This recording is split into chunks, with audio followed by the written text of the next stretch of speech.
Hello mga kasama, welcome back to our channel. So today, bigla ang wala sa plano. Sabi nila pag wala sa plano natutuloy. Yung mga ka-churchmate ko after ng church service, nagka-kwentuhan, tapos nainitan. Sabi, ano tayo? Ayaw nila ng dagat kasi mainit din. So parang ilog. Punta kami ng Bato Spring sa Laguna. Okay.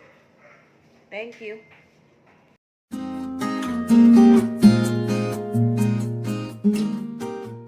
So makakasama pa rin namin si Hana kasi andito pa siya. So Bitina, paalam ulit. Nakailang lakad kami this time. Ito bigla ang lakad pero kasi mainit talagang panahon. Diba Han? Ito na kami sa Bato Spring. San Pablo? San Pablo na Laguna. yata. Yes.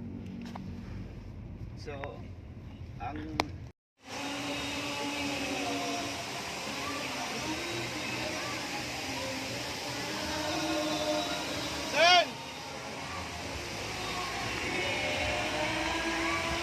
First time ko makarating dito sa San Pablo or dyan sa Bato Spring Resort. At sa totoo lang, napakalamig ng tubig. Perfect na perfect siya for summer talaga. Lalo na yung pagpunta namin. Super init sa Manila. Or kahit saan pa during that time. So pag tapak talaga ng pa ako dyan sa tubig, super enjoy talaga ako kasi napakalamig. And malawak siya. Ang dami-dami ring tao. Pero yun nga, dahil malawak siya, okay lang naman. At ang mas na-enjoy ko talaga ay, or ng grupo namin ay yung tuktok niya, yung dulo. Yan ang mga kasama ko, yung kapatid ko, then si Saldi, habi ko, then anak ko, at mga ka-churchmates, then bayaw, ayan. Yan kami, nakapwesto. Oo, di ba ang ganda? Eh, yung group na yan, mga nagsusumba yan sa tubig, nakakatuwa. So, akala ko kung anong ginagawa nila yung pala, nagsusumba. Meron talaga silang dance instructor, oh. At hindi ko alam kung lagi yung ginagawa dyan sa Bato Spring or baka group lang din to na enjoy lang din talaga ang tubig. By the way, ang entrance fee dito ay 200 per head, pero ang mga seniors ay may 20% discount. So, 160 lang sila. And then, yung table, I forgot kung magkano, pero mura lang naman siya. 500, yeah, 500. Bale, 2 kinuha namin kasi nga, madami-dami din naman kami para hindi masikip.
Mga abangers.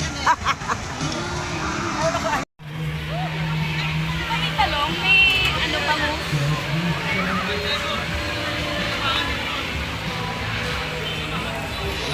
Ganda klase to. Ano pa? Ito. Meron. Nakita ko nga. Galing natin. Palakpakan naman natin si Amita. Tsaka si Amita. pagkain na meron kami, palay may Diyos, pangalan ni Jesus. Amen! Amen! Attack! Ayun na! Pray na daw. Ayan, tapos na. Pampaling kita dyan, ha. So, yan. Hindi, dun sa Kupang. Di ba yung ano natin doon? May ganyan kaya na may host na papunta sa kabahayan eh.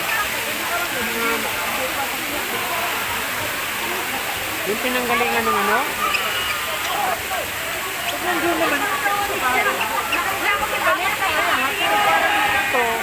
Sinundo sila. Pero meron pa doon. Excuse nga, Sal. Dinidevelop to.